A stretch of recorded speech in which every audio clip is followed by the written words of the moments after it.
Hello, friends. Night has already fallen, and the day was long and tiring. And now, it is time to rest.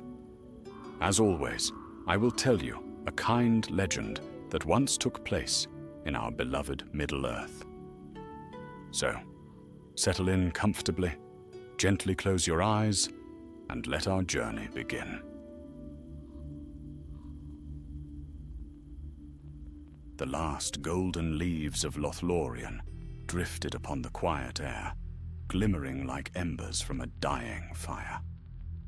The year was drawing to its close, and so too was an age of the world.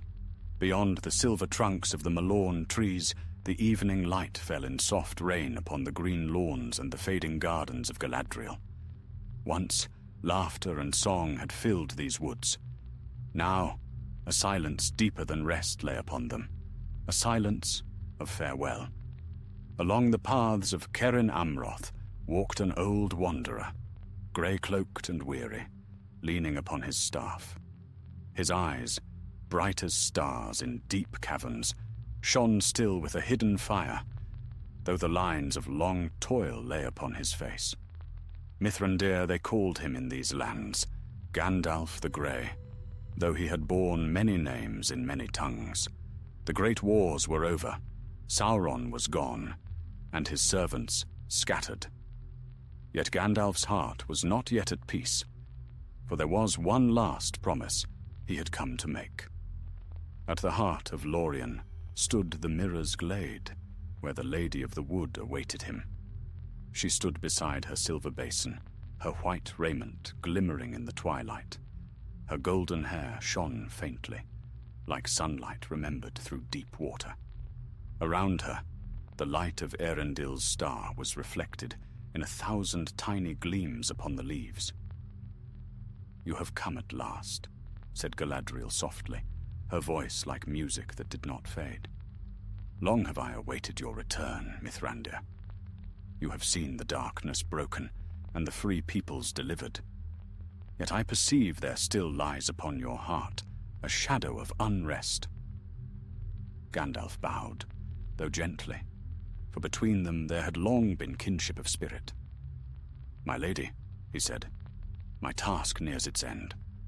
Soon I too shall pass beyond the sea, as you will.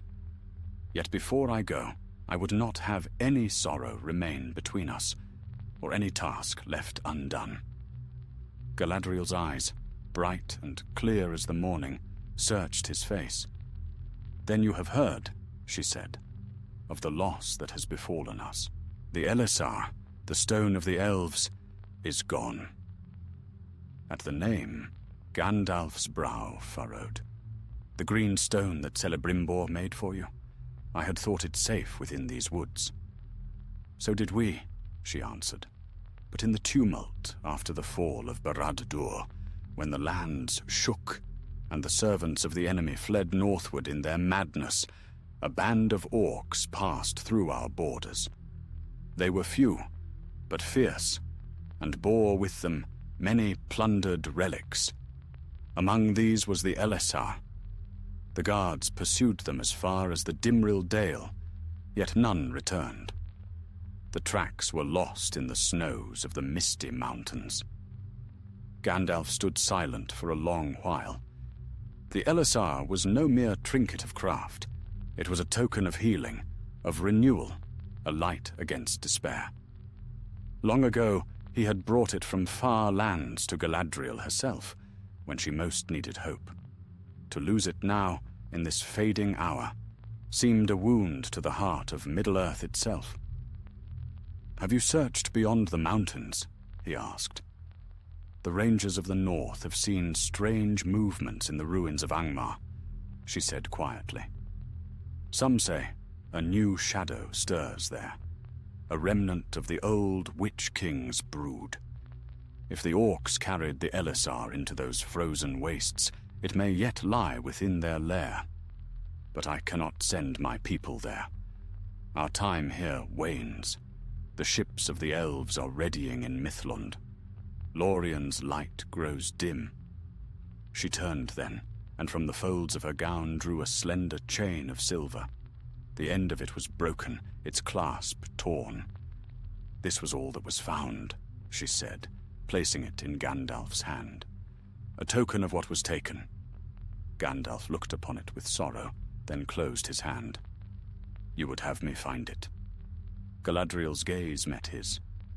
"If it lies still in darkness, then the last light of our people fades unfulfilled.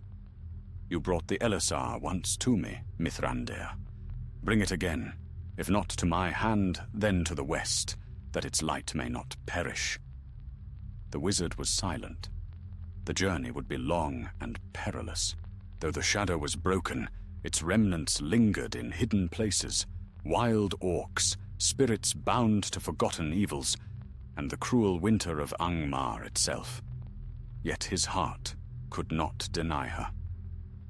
"At the end of all things," Gandalf said at last, "I will keep one more promise." Galadriel's face softened, and she bowed her head slightly. "Then go with the blessing of the Valar, O grey pilgrim. Once more you walk into shadow for the sake of light." As the night deepened over Lothlorien, Gandalf walked alone to the edge of the wood. The stars burned keen and cold above him.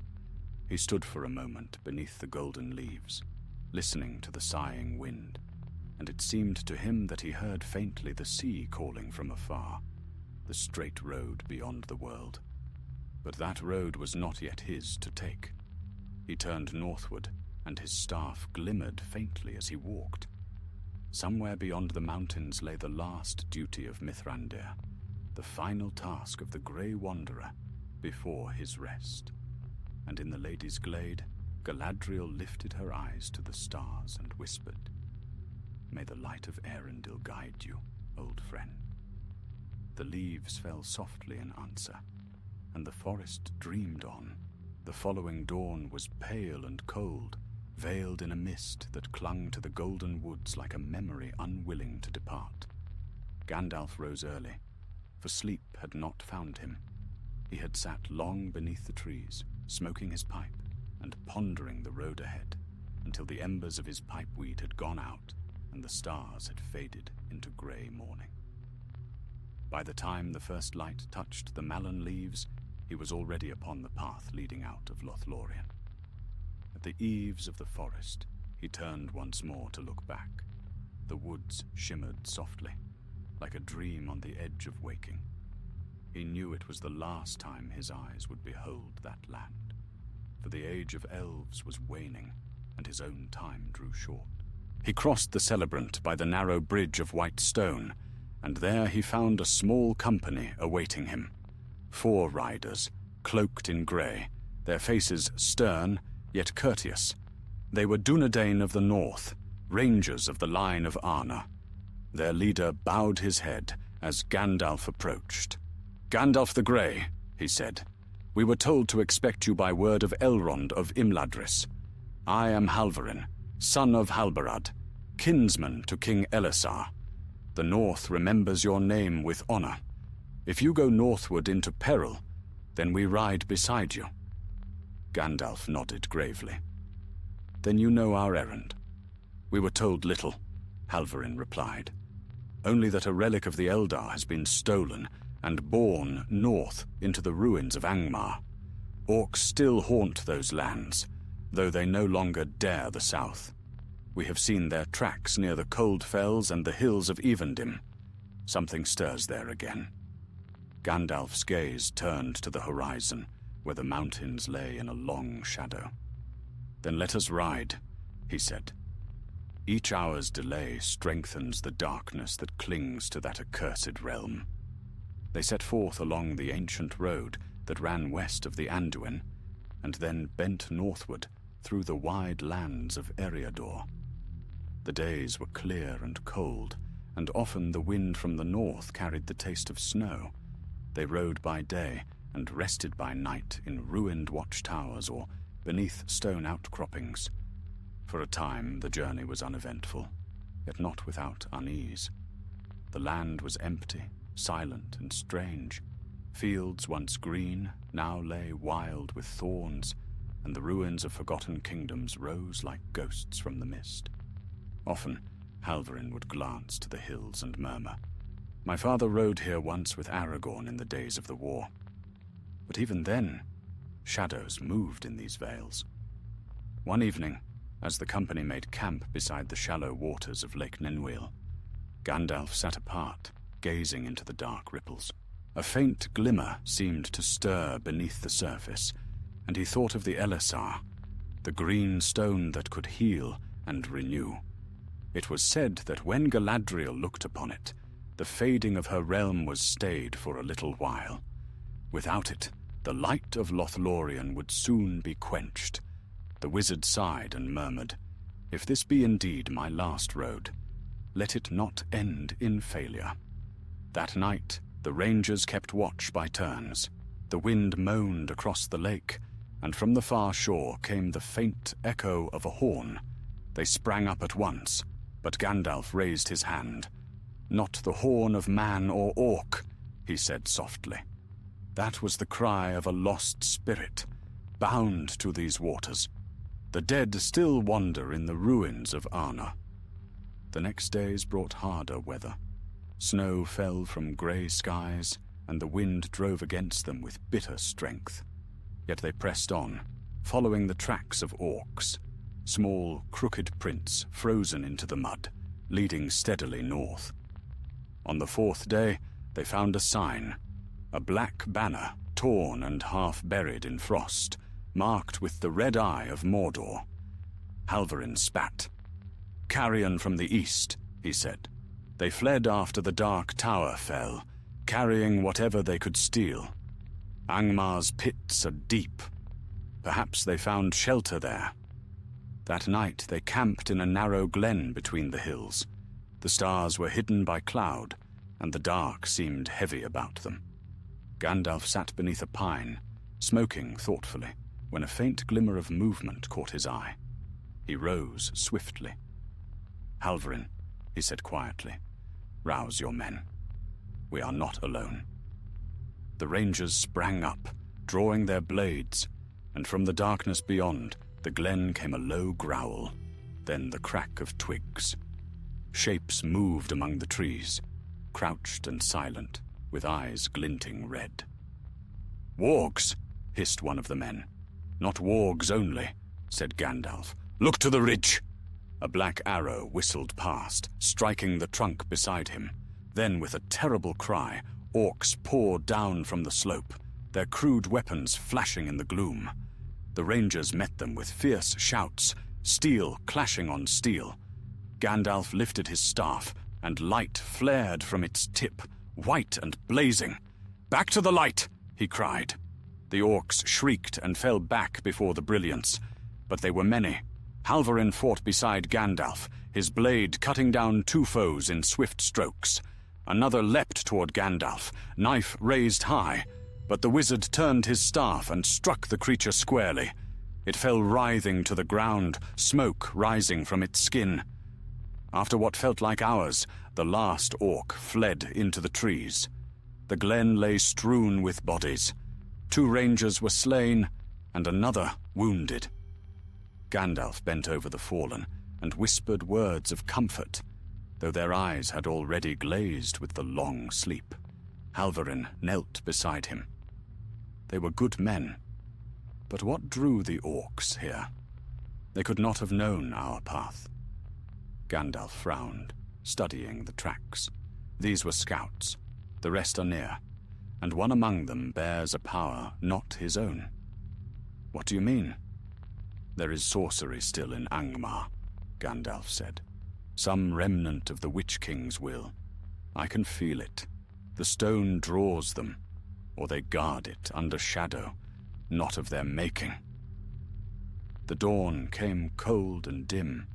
They buried the fallen beneath a cairn of stones, and Gandalf spoke words of blessing over the mound. Then, turning north once more, he said, "We ride to the Cold Lands now, the heart of Angmar. Keep your courage, men of the north. What waits ahead has lingered too long in this world." So they mounted again, weary but resolute, and the wind blew hard from the north, bearing with it a faint, distant cry like the echo of ancient horns, a sound that seemed to come not from the world of the living, but from the shadow of its memory. And still, Gandalf rode on, his grey cloak billowing like smoke, the light of his staff flickering faintly against the growing dark. For many days they rode through the wild lands that lay between the Weather Hills and the far North Downs, where no road had been trodden by men for long years. Winter deepened around them. Snow drifted from the grey sky, and the wind whistled cold through the desolate hills. The world seemed empty and watchful, as though the earth itself waited for something long foretold. At times they passed the ruins of ancient watchtowers, broken stones half buried in frost, their carvings worn by time. Halvarin would halt and look upon them with quiet reverence. "These are the bones of Arnor," he said softly. "Once our kings ruled here, before Angmar's shadow fell upon the north. Now even their names are forgotten." Gandalf's eyes glimmered in the cold light. "Nothing that was good is ever wholly lost," he said. "Though the years bury it, the memory remains, and one day it shall bear fruit again. Yet for that, the dark must be rooted out." The road grew harder with each mile. They hunted little, for game was scarce, and the few streams they found were frozen. Yet the rangers uttered no complaint. Their hearts were steadfast, and though their cloaks were thin and their faces drawn, they followed Gandalf without question. On the 10th day since leaving the Lake of Nanuil, they came to a barren plain where the land rose slowly toward the north. Far off, black against the pale sky, loomed the peaks of the Etten Moors, and beyond them, wreathed in cloud and storm, lay the mountains of Angmar. "Behold the land of the Witch King," said Halvarin grimly. "Few of our kind have ridden so far since the fall of Khan Dum. Evil sleeps there, but it is not dead." They camped that night in a hollow beneath an ancient stone arch, which might once have been a gateway. Gandalf sat beside the small fire, drawing strange runes in the snow with the end of his staff. Faint sparks glimmered as he traced them, then faded like dying stars. "What spell is that?" asked one of the younger rangers, Eredin by name. "A warding," said Gandalf. "Old and simple, but it may turn the eyes of the enemy from us for a time. The spirits of Angmar are restless. They sense those who bear light, and they hate it." No one spoke after that.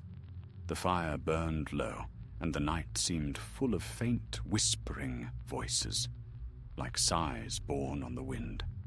When dawn came, they found the snow had deepened, yet they pressed on. By midday they reached the edge of a ravine, and there they halted. Below them stretched a long valley, choked with mist and ice. In its depths lay the ruins of a fortress, great walls of black stone, half sunken into the earth, towers broken and leaning. A faint smoke rose from within. Gandalf's gaze hardened. "Khan Dum," he said, "the seat of the Witch King of Angmar. The shadow lingers still." Halvarin frowned. "If there is smoke, then something lives there." "Aye," Gandalf answered, "and it guards what we seek." They descended slowly into the valley, moving between the shattered outworks of the city. The air grew colder as they went, heavy with a foul stench. No birds sang, and no wind stirred the mist. It was a dead land. At last they came to a great gate of iron, broken and half buried in snow. Beyond it, a dark tunnel led into the heart of the ruin. Gandalf lifted his staff, and light sprang forth, white and clear. The walls glimmered with frost, and strange runes were carved deep into the stone. "Angmar's sorcery endures," he said. "The Witch King bound his servants with words of dread. Be wary." They moved in silence through the passage, their breath steaming in the chill air. Then, from ahead, came the clatter of stones and the sound of guttural voices. Gandalf motioned for them to halt. They crouched behind a fallen pillar, and peering through the gloom, they saw a band of orcs, 10 or more, huddled about a fire of greenish flame. One among them was taller than the rest, wearing a helm of blackened steel. In his hand, he held something that gleamed faintly, even in that foul light, a shard of green crystal bound in iron. "The Elisar," whispered Halvarin. But Gandalf's eyes narrowed. "No, not whole. That is but a fragment. The rest lies deeper within. That stone is bait." As if in answer, the tall orc turned suddenly, sniffing the air. "Men flesh," he hissed. The others leapt up with snarls, snatching their blades. "Now!" cried Gandalf. He strode forward, his staff blazing. Light flooded the hall, white and terrible, and the orcs shrieked and scattered.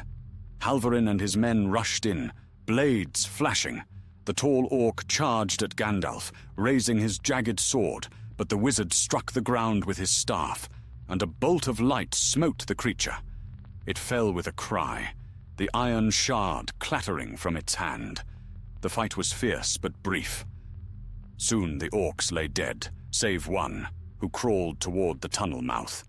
Halvarin caught him and pressed a knife to his throat. "Speak, filth! Where is the green stone you stole from Lorien?" The creature bared its yellow teeth. "Not ours now. Taken by the Pale Lord. He waits below, where no fire burns." "Who is this Pale Lord?" demanded Gandalf. The orc spat blood and whispered, "One who serves still. The Witch King's hand, though the king is gone." Then it went limp and moved no more. Gandalf looked to Halvarin. "The Pale Lord," he murmured. "A wraith, perhaps, left behind when his master fell. If he holds the Elisar, he must be bound by the old sorcery of Angmar. We must descend." They took the broken shard, and Gandalf wrapped it in cloth, for even through the fabric it felt cold and wrong. Then they passed deeper into the tunnels. The way grew narrow, the walls slick with ice. Faint lights flickered in the shadows. Souls of the lost, perhaps, or mere tricks of the mind. More than once they heard whispers calling their names. The youngest ranger stumbled and fell, crying out that hands had seized his ankles. Yet when they looked, there was nothing there. At last they came to a vast hall, its roof lost in darkness. A black throne stood upon a dais of stone, and on it sat a figure cloaked in tattered grey, its face hidden by shadow. Upon its breast gleamed the green light of the Elisar, whole and pure once more. Gandalf stepped forward, his staff raised high. "I am Mithrandir, servant of the secret fire. In the name of all that is free, I command thee to yield." The figure stirred, and a voice, like the crack of ice, answered, "Thou art late, grey pilgrim. Long have I waited, guarding the relic of my master's hate. It is mine now, and with it I shall rise again." Then the wraith rose, its cloak billowing like smoke, and the Elisar flared with a light, twisted and dark. The hall trembled as cold power filled it. The rangers drew their swords, but Gandalf stood firm, the white fire of his staff shining brighter still. "Then come," he said, his voice ringing like a bell in the dark. "Let the last shadow of Angmar be ended." And the battle for the heart of the ruin began. The light from Gandalf's staff clove the darkness like a sword. It struck the shadowed form upon the throne, and the wraith recoiled, its tattered robes swirling as if caught in a storm. The green fire of the Elisar upon its breast blazed brighter, flooding the hall with an unearthly radiance that twisted the air. The rangers staggered back, shielding their eyes. A deep chill swept through the chamber, an icy breath that froze their very bones. Frost climbed the walls in strange patterns, like runes of some forgotten curse. Gandalf stood unmoving, his staff firm in both hands. "You are bound to a world that no longer wants you," he said. The age of shadows is ended. Depart." A dreadful laughter filled the hall. "Depart?" hissed the pale lord. "When the light fades and the west sails away, what remains but shadow? I was bound here by the Witch King's will, and by his will I endure. The Elisar's light has given me strength again. You cannot unmake me, grey fool." "Then I shall unmake your hold upon it," said Gandalf, and he lifted his staff high. White fire burst forth, pure and blinding. The wraith shrieked and raised its arm, summoning a storm of darkness in reply. The two forces clashed, light and shadow, writhing against one another. The ground quaked, and the ancient stones of Carn Dum groaned. "Halvarin!" Gandalf cried. "The others! Keep them back! Do not let the light fail!" Halvarin and his men formed a ring, standing fast, though terror clawed at their hearts. They saw only flashes of brilliance and black flame, as if thunder and lightning were battling within the walls. The pale lord moved with inhuman speed, darting through shadow, striking with claws of frost. Yet wherever he turned, the white fire met him. The duel raged for long moments that seemed like hours. Then the wraith lifted both hands, and the Elessar flared, spilling a wave of green light that struck Gandalf squarely. The wizard staggered, his staff dimming, and fell to one knee. "Behold!" cried the pale lord. "Even your light wanes. You are but a fading ember in a dying age." Gandalf's eyes kindled again, fierce and clear. "So long as one spark of hope endures, your darkness shall find no rest." He struck the ground with his staff, and a sound like thunder rolled through the hall. From the crystal of his staff's crown poured light like the dawn breaking over the sea, golden, fierce, and holy. The shadow recoiled, screaming. The Elisar cracked, a green fissure running through its heart. Halvarin seized the moment. He leapt forward, his sword gleaming with Gandalf's light, and struck the wraith through the chest. The blade passed through shadow as through mist, yet it found the Elisar and shattered it utterly. A blast of wind swept outward, scattering the torches and hurling men to the ground. When the light faded, the hall was silent. The wraith was gone. Only ashes lay upon the black throne, and among them the broken shards of the green gem glimmered faintly before growing still. Halvarin rose unsteadily, his breath misting in the cold air. "Is it done?" he asked. Gandalf leaned upon his staff, weary but standing. "Yes," he said softly. "The pale lord is no more. Yet the Elisar—" He knelt and gathered the shards. "Its body is broken, but not its spirit. I can feel it still. Some part of its light remains." He closed his hand around the pieces, and for a moment faint warmth shone between his fingers. Then it was gone. The rangers gathered around him. "What now, Mithrandir?" asked Halvarin. "We go south," Gandalf said. "This place will not stand long. The sorcery that held it together has failed. The mountains will reclaim their own." Indeed, even as he spoke, cracks appeared along the walls. The ceiling groaned and shed stones like rain. "Quickly!" cried Gandalf. "The ruin collapses." They fled through the tunnels, the sound of falling rock echoing behind them. Twice the passage caved in, and once a ranger was nearly buried, but Halvarin pulled him free. The light of Gandalf's staff guided them through the choking dust, until at last they burst out into the pale daylight.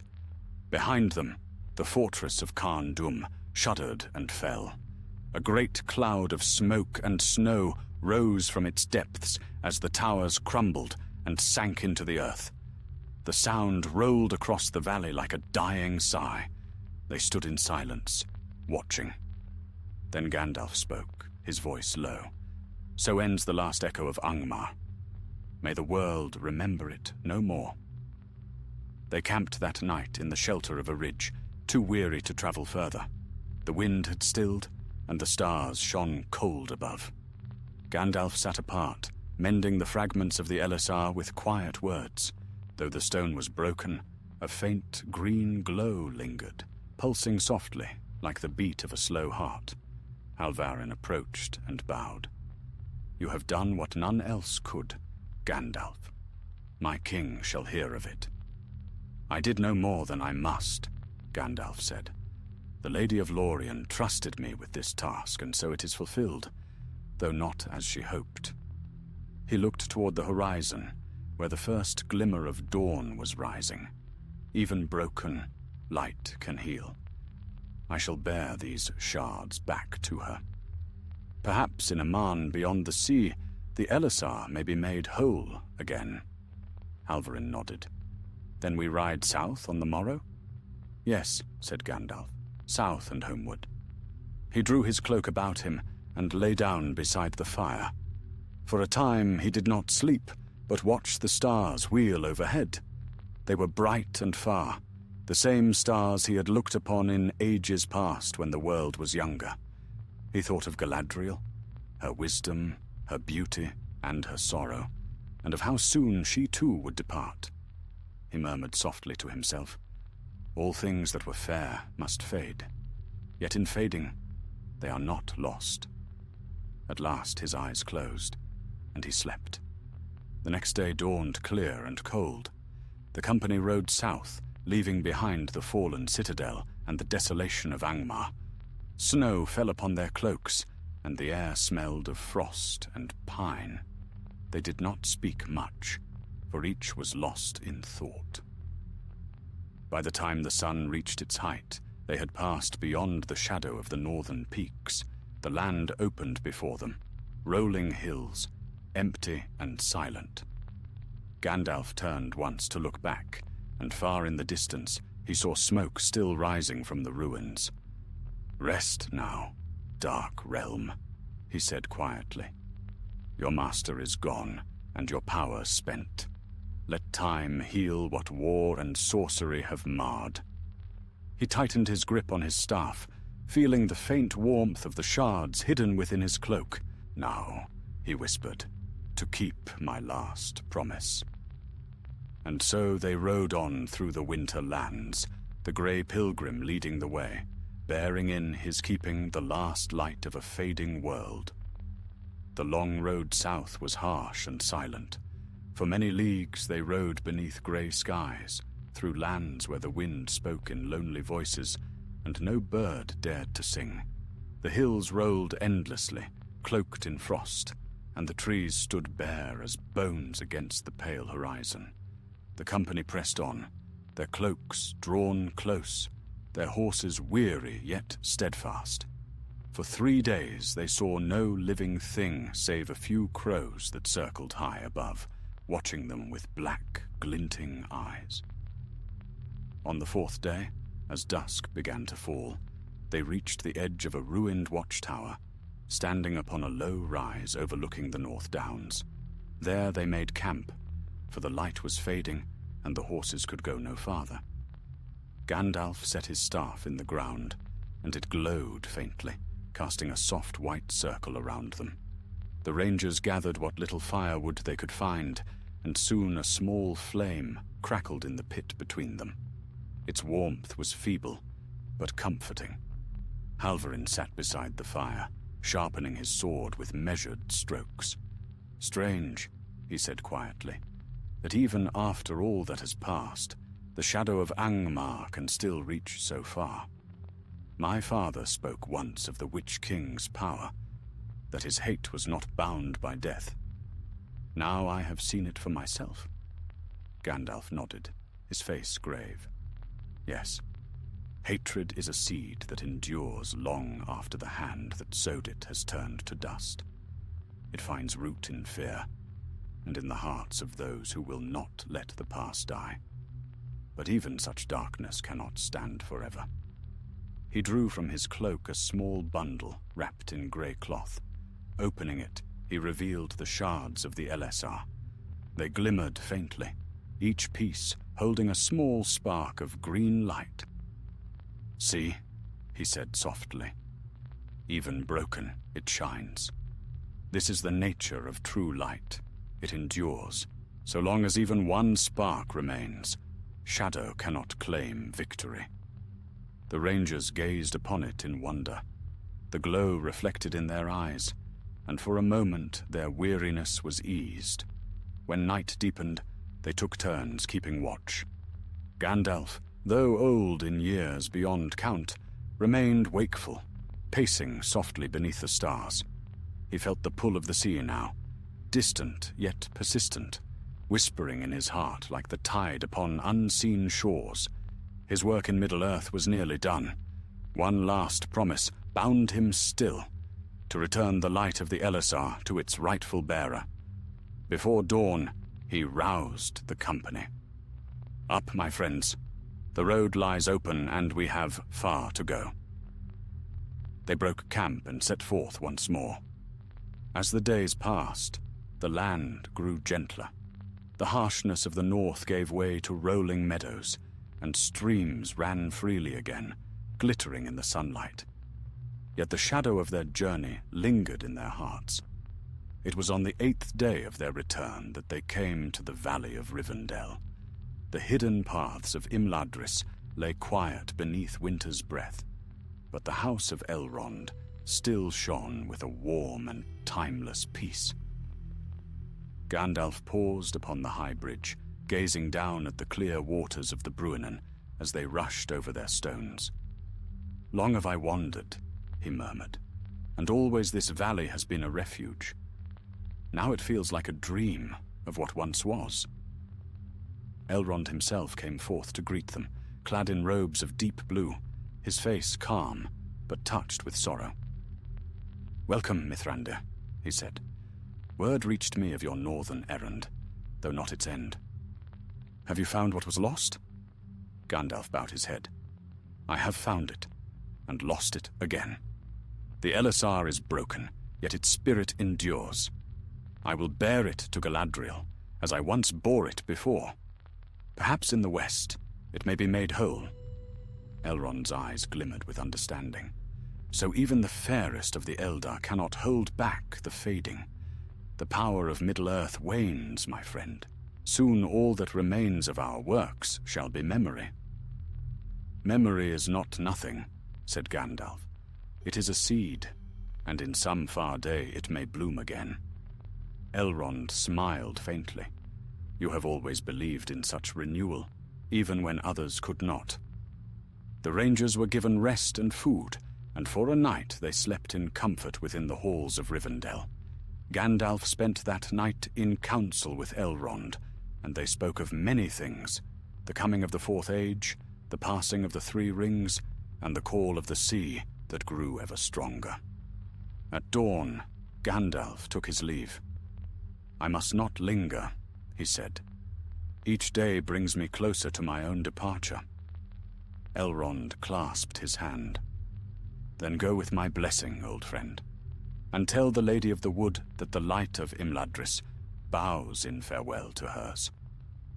So Gandalf rode forth once more, accompanied only by Halvarin, who would not yet return to his people until the errand was done. The two traveled swiftly through the lands of Eregion, where the holly trees stood tall and ancient, their leaves bright even in the chill of winter. As they crossed the Dimril Dale, the mountains loomed above them, white and cold. There they found the ruins of an old elven outpost, long abandoned, where once the sentinels of Lorien had watched the eastern passes. Halvarin halted his horse and looked upon the broken gate.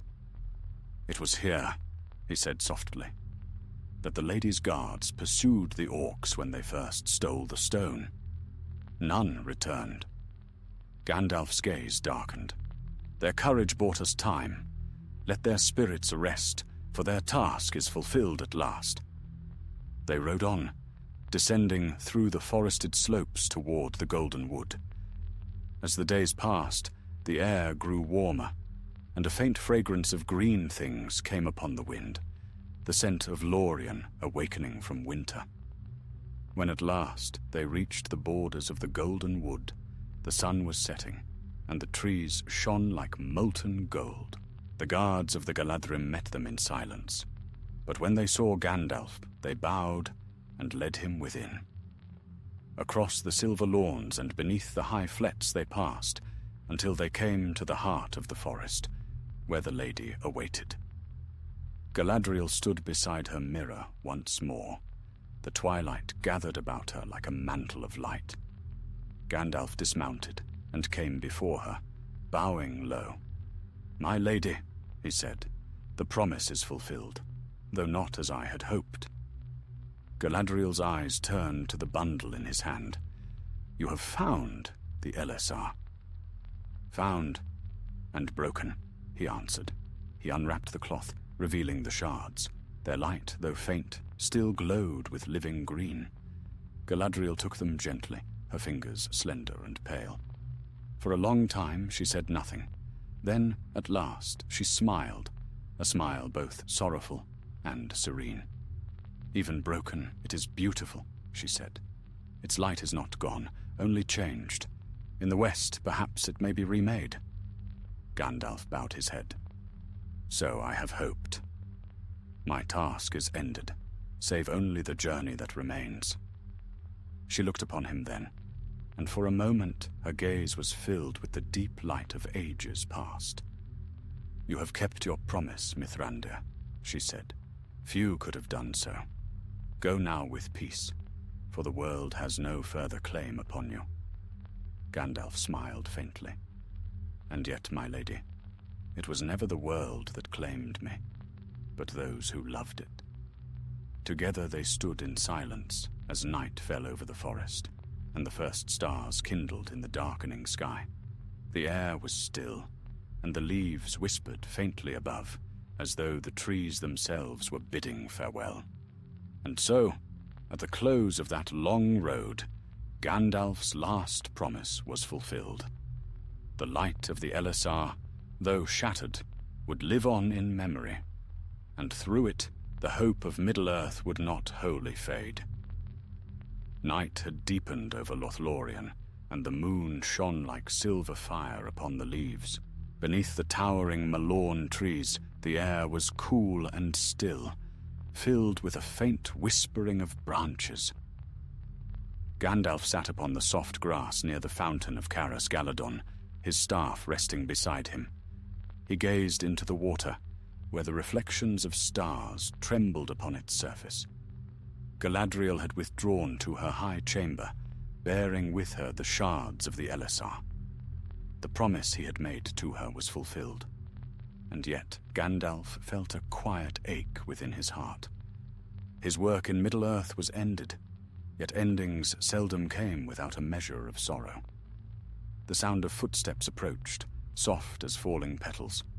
Celeborn came forth, clad in white and grey. His face was grave, but not unkind. "The lady bids me tell you," he said, "that she has gone to her Talon to keep watch. She will not see you again until the dawn. There are few hours left before she departs these shores." Gandalf nodded slowly. "Then I shall leave at sunrise. My own road draws to the sea as well." Celeborn inclined his head. "We have known you long, Mithrandir. The forest shall remember your passing." "And I shall remember its light," Gandalf replied. Celeborn lingered a moment, as though uncertain whether to speak further. "What you have done," he said at last, "few could have done in these fading years. The last shadow of Angmar has fallen, and though the north lies bare and cold, its darkness is ended. That is a gift to all free folk." Gandalf smiled faintly. "If I have given a gift, it is but one returned. The elves of this realm have long upheld hope when all others faltered. Even as your light fades, it has guided the hearts of men." Celeborn bowed deeply and turned away, vanishing into the soft gleam of the woods. Gandalf watched him go, then lifted his gaze toward the heights of the Malorn trees, where the faint, golden lamps of the lady's chamber glimmered like stars caught among the branches. He sat long in silence, listening to the murmur of the fountain. His thoughts drifted to distant places, Bag End, with its garden gate and warm hearth, the Shire still safe beneath gentle hills, and the faces of his friends, Frodo, Sam, Merry, and Pippin. The age of hobbits had begun, he thought, and smiled. There was comfort in that. When at last he rose, the moon had begun to sink. The night wind carried the scent of the river Nimrodel, cool and sweet. Gandalf took up his staff and walked slowly through the quiet woods, his footsteps making no sound on the grass. He came to a high talon that overlooked the forest and the dim plains beyond. Galadriel stood there, her hair shining like pale gold beneath the stars. The broken Elessar rested in her open palm, its green light faint but living still. "You should be at rest, my lady," Gandalf said gently. "I am," she answered, turning toward him. "Rest is not always sleep. The heart may rest in peace, even while the world changes around it." She held up the gem, and its light touched both their faces. "You see, Mithrandir, even broken it endures. I will bear it west with me, and there, perhaps, it shall be remade. So too shall the memories of Middle-earth find healing." Gandalf bowed his head. "Then I have fulfilled my word." "Yes," Galadriel said softly, "and more, for you have done what few others could. You have bound together the last lights of 3 ages. The ring-bearer carried the burden of the one, the king restored the realm of men, and you have guarded the fading hope of the Eldar. Thus all that was broken is made whole, enough to pass into peace." For a while they stood in silence. Then Galadriel said, "The ships are ready. We sail when the dawn touches the mountains. Will you come with us?" "Not yet," Gandalf said.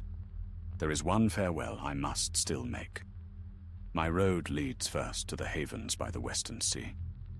There I will meet those whose hearts have carried the same burden as mine." Galadriel smiled. "Then I shall see you there, old friend. The sea waits for us all." When she was gone, Gandalf remained alone upon the Talon, watching the stars fade. In the east, the first light of dawn began to grow. As the gold of morning crept through the trees, he descended and made his way toward the edge of the forest, where his horse, Shadowfax, awaited him. The great steed stood proud and still, silver as moonlight, his eyes bright with wisdom. Gandalf laid a hand upon his mane. "Come, my friend. One last journey lies before us." They rode swiftly through the trees, and soon the woods of Lothlorien were left behind. The wind carried the faint sound of elven song, the farewell of a people departing forever from the shores of Middle-earth. Gandalf did not look back. Through the long leagues of the Anduin Vale they passed, and beyond the plains of Anórien, until at last they came to the green hills that sloped down toward the western sea. The air there was fresh with salt, and the cries of gulls echoed in the wind. At twilight they reached Mithlond, the grey havens. The white towers shone faintly in the dying light, and the sea spread wide before them, endless and glimmering. Upon the quays stood many who had come to take ship, elves of great age and fair countenance, robed in silver and blue, and among them, waiting with quiet joy, were Frodo and Bilbo. "Gandalf!" cried Frodo, his face bright with gladness. "We thought you would not come in time." The wizard smiled, his eyes warm. "I am never late, my dear hobbit, nor early. I arrive precisely when I mean to." Bilbo chuckled softly. "Still speaking in riddles, I see. Come then, let us be done with roads and riddles both." Gandalf knelt and placed a hand upon their shoulders. "Your journey is at its end, my friends. Beyond these shores lies peace, and no shadow." Frodo's gaze lingered upon the sea. "And Middle-earth?" he asked quietly. "What will become of it?" Gandalf looked westward, where the sunset burned upon the waves. "It will heal," he said. "Men will rise, and kingdoms will grow. The Shire will endure for a time. All things must pass, yet each leaves behind a seed for the next spring." Behind them, soft voices lifted in song. Galadriel came forth, radiant in white, the shards of the Elisar bound in a small crystal vessel. She met Gandalf's gaze and smiled. "The promise is kept," she said. Gandalf inclined his head. "And the light shall not fade." The ships waited, their white sails unfurled. One by one, the travelers stepped aboard. The sea breeze stirred, carrying with it the scent of far shores and the faint sound of unseen harps. As Gandalf ascended the gangway, Shadowfax reared and neighed, proud and free. The wizard turned to him. "Go where the wind calls, my friend. Your road lies under the sun." Then he boarded, and the ship drew away from the shore. The waves glimmered beneath the starlight as the grey coast of Middle-earth faded behind them. Gandalf stood at the prow, his staff in hand, and beside him Galadriel lifted the vessel that held the Elisar. Its light, though faint, gleamed pure as the heart of spring. "Look," said Gandalf softly, "even the sea cannot quench it." And as the ship sailed westward into the dawn, the last promise of Gandalf was fulfilled. The light of hope would pass beyond the world, yet never be forgotten. The sea wind sang through the white sails as the ship bore westward over the dark waters. The sky above was a deep vault of stars, bright and innumerable, and the foam of the waves caught their reflection like a scattering of diamonds. Gandalf stood near the prow, his grey cloak fluttering in the wind, his staff beside him, unlit. He no longer needed its light. The world they had left behind was fading into mist, and before them stretched the straight road, the hidden path that only the elves and the ring-bearers might take. Frodo stood near him, wrapped in a white cloak, silent for a long while. His face was calm, but his eyes were filled with wonder. Beside him, Bilbo sat upon a bench, already drowsing, his old hands folded upon his knees. The air was sweet and gentle, and the sound of the sea seemed to lull the old hobbit into peaceful dreams. "How far is it, Gandalf?" Frodo asked softly. The wizard smiled. "As far as the heart must go to find healing," he said. "But fear not. You will find rest soon enough." Frodo nodded. He looked back over the rail, and far in the east a faint glow still lingered, where Middle-earth lay unseen beyond the curve of the world. He thought of Sam, and Merry, and Pippin, and a pang touched his heart. "Will they remember me?" "They will," said Gandalf. "The stories of their hearts will keep your name alive. You did not save Middle-earth to be forgotten. You gave it back its spring." Frodo smiled faintly and turned again toward the west. The ship glided onward, swift and silent. Galadriel stood at the stern, her hair shining like woven sunlight, her gaze fixed upon the horizon. In her hands, she held the vessel of crystal that contained the shards of the Elisar. Within it, the faint green light pulsed like the heartbeat of the world. From time to time, she lifted it, and its glow spilled across the deck, mingling with the starlight until all seemed one great ocean of light and shadow. The elves sang softly, their voices rising and falling like the tide, a song without beginning or end. Gandalf listened, his eyes half closed, and memory stirred within him, of the music that had shaped the world before its making, when he was young beyond reckoning and walked in the light of the blessed realm. At length, when the moon had risen high, Galadriel came to him. "Mithrandir," she said, "the light grows stronger as we near the west. The Elisar stirs in my hand. It remembers its home." Gandalf inclined his head. "Then our journey nears its end." She looked at him with eyes both joyful and sorrowful. "And yours, old friend?" He smiled, though there was weariness behind it. "I have been many things in this world, wanderer, counselor, and keeper of secret fire. But soon I shall lay down those names. The task for which I was sent is fulfilled. The shadow is gone, and the free peoples stand in their own strength." Galadriel's gaze softened. Few among the wise have given so much and asked so little. "Even in Ammon you shall not be forgotten. I ask only for rest," he said quietly, "and perhaps a little peace."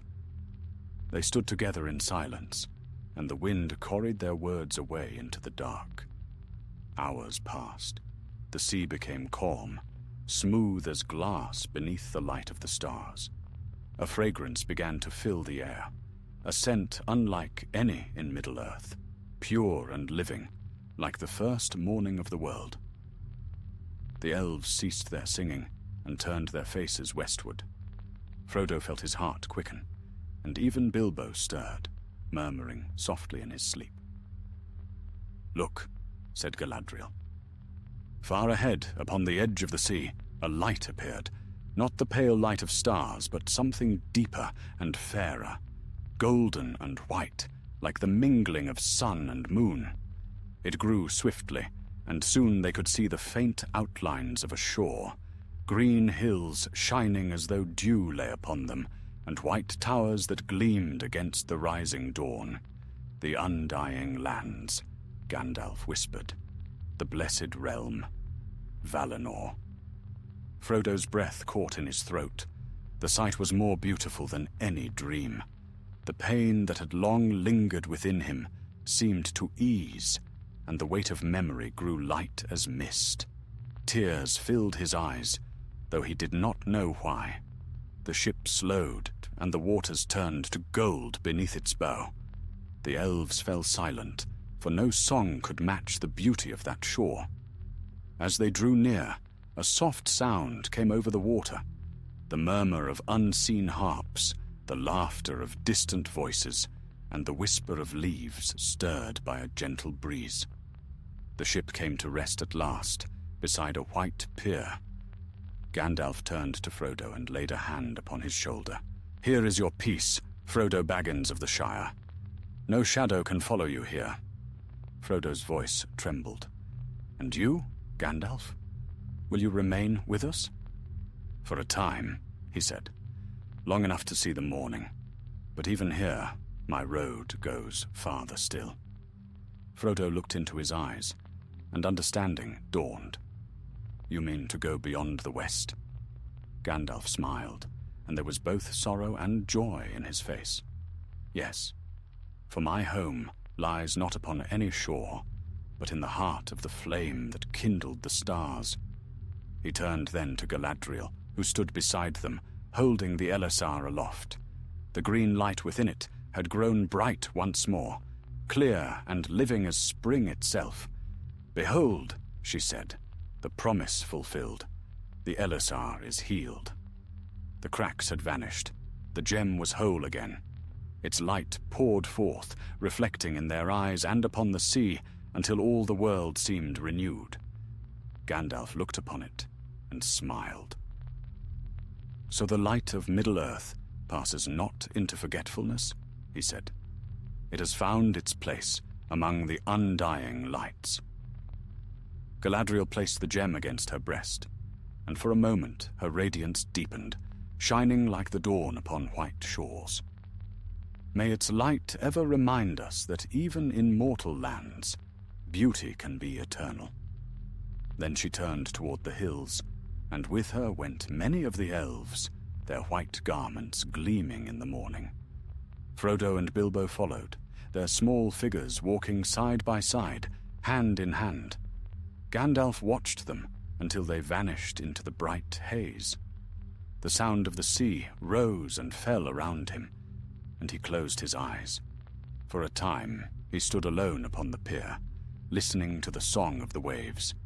Then he lifted his face to the sun, which was rising over Valinor, and whispered a word older than the world, a word of farewell and of blessing.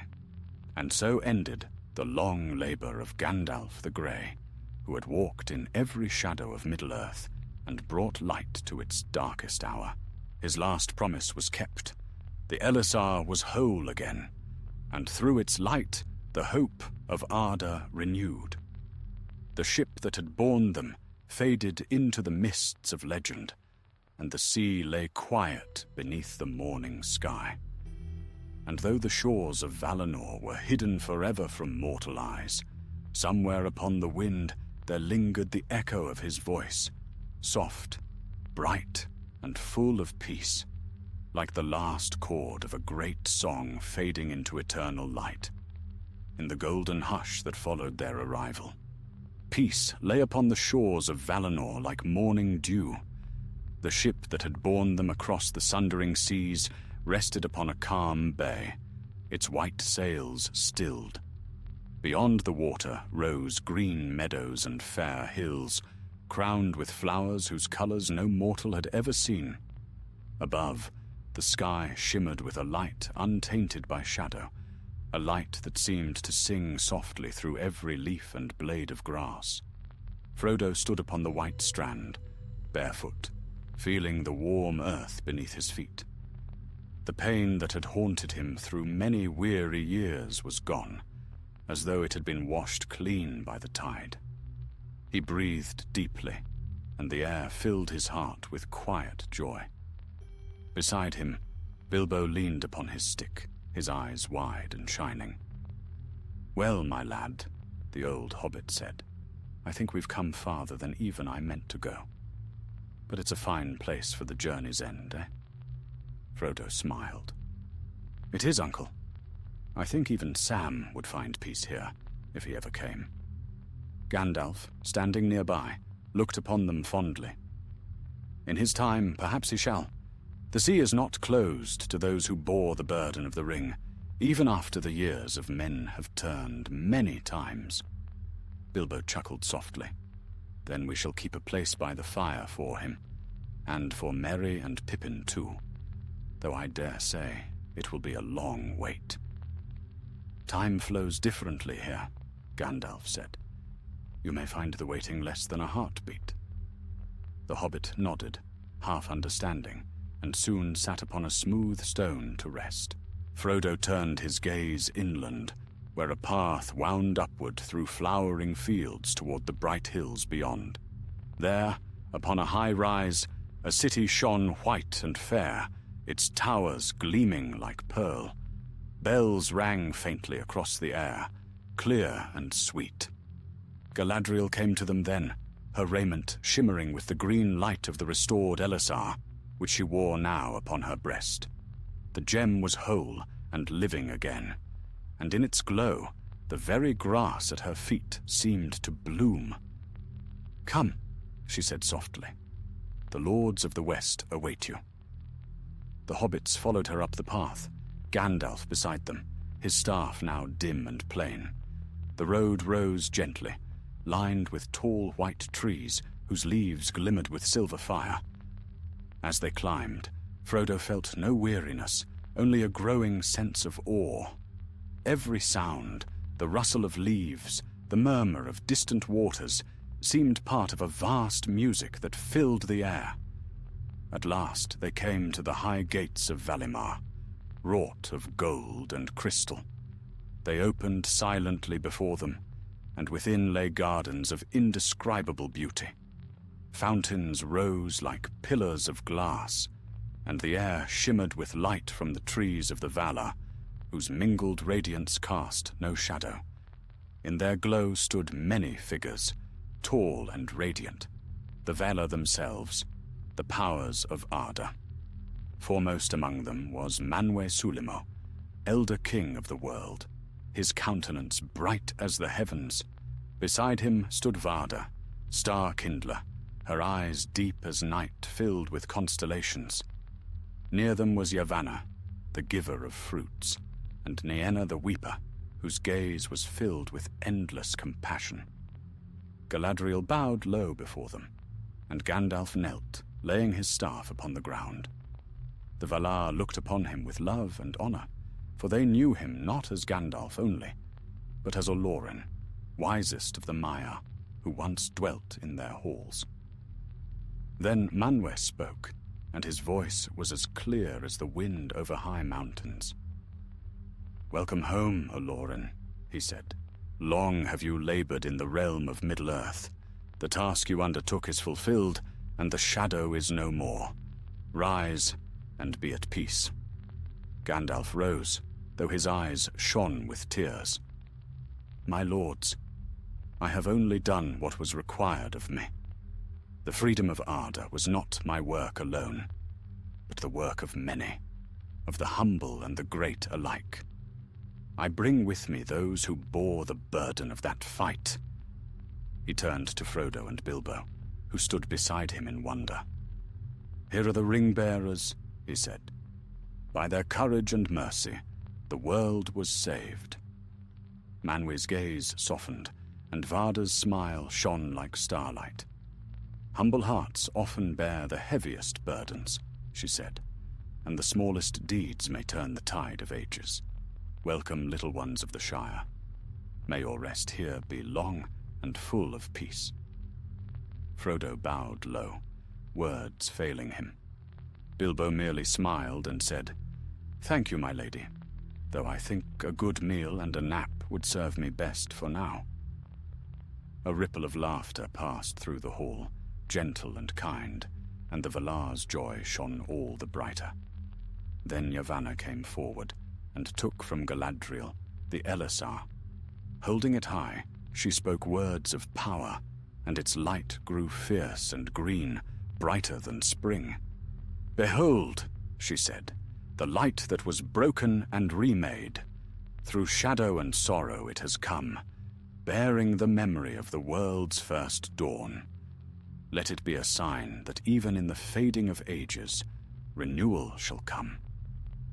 The light filled the gardens, flowing over every leaf and stone. Frodo felt it touch his heart, and warmth spread through him, deep and healing. In that light he saw, for an instant, the Shire as it might always be, green and safe beneath clear skies, untouched by war or fear. When the brilliance faded, the Valar spoke blessings over all who had come from Middle-earth. Then the assembly dispersed, and Galadriel turned once more to Gandalf. "You have come full circle, Mithrandir," she said softly. "You have walked among mortals and shared their grief and hope. What will you do now, in this land beyond time?" Gandalf looked westward, where the light of the trees met the far horizon. "Rest first," he said. "Then perhaps I shall walk the meadows again, as I did long ago, when the world was young.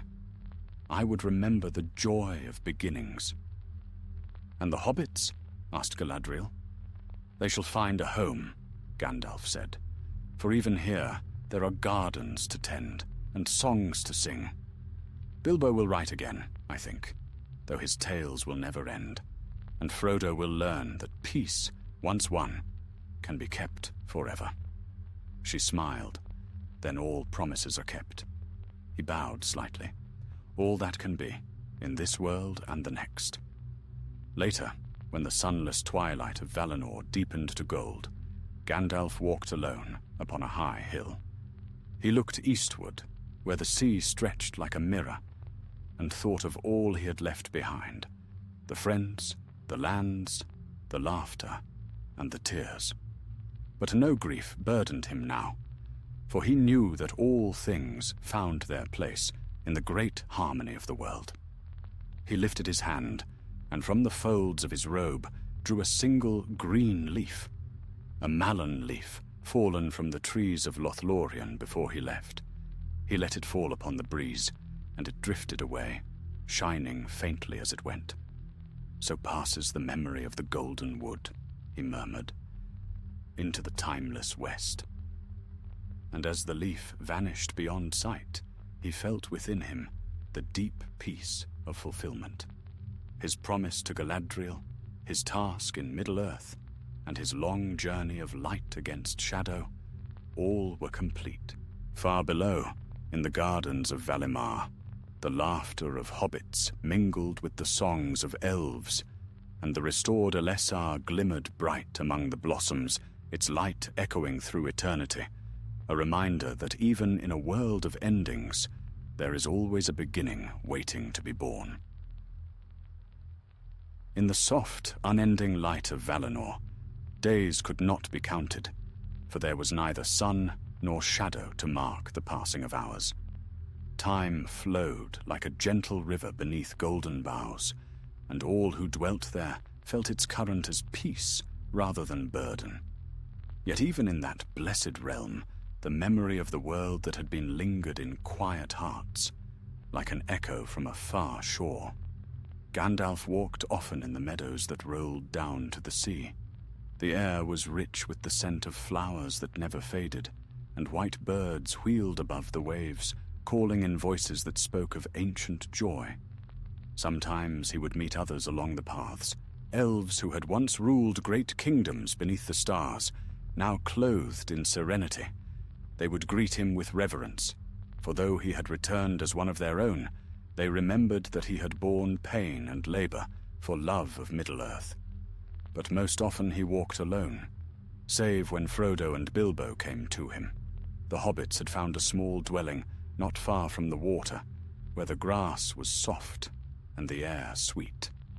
It was a round house, built partly into the hill, as if the very land had wished to please them by recalling their home in the Shire. There they lived simply, tending a garden, telling stories, and resting without care. One morning, as Gandalf approached their door, he heard laughter, clear and bright.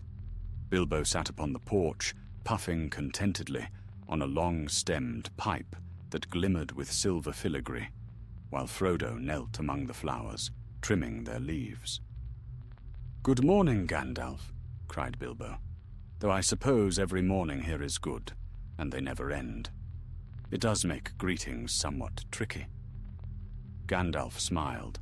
"Then let us say it is a blessed morning, old friend. I see your garden thrives." "Indeed," said Frodo, rising to his feet. "The soil here never tires, and the flowers seem to know what I wish before I plant them. It feels alive." "It is alive," Gandalf said. "All things in this land are filled with the light of the trees. They remember the music of their making." Bilbo chuckled. "Then I must have been part of a cheerful tune, for my potatoes grow faster than I can eat them." The wizard laughed, his voice ringing like the peal of silver bells. "You have brought the Shire's heart into Valinor, Bilbo Baggins. The Valar themselves could not have done better." They sat together in the sunlight, and Gandalf told them news of those who had arrived since, of the elves of Lorien and Rivendell, who had come singing from the east, and of the restoration of the Elessar, now set in a high hall where its light shone for all. Galadriel often went there, and when she stood beside it, her face was young again, untouched by grief or weariness. Frodo listened with quiet joy. "I am glad," he said. "That light gave hope to many. I saw it once, long ago, in her hands. I did not understand it then, but I do now. It was not the gem that was beautiful, but the hope it carried." Gandalf nodded. "You understand much, Frodo. The greatest lights are born of endurance, not of ease." They fell silent for a while, listening to the waves. Then Bilbo, ever restless even in peace, spoke again.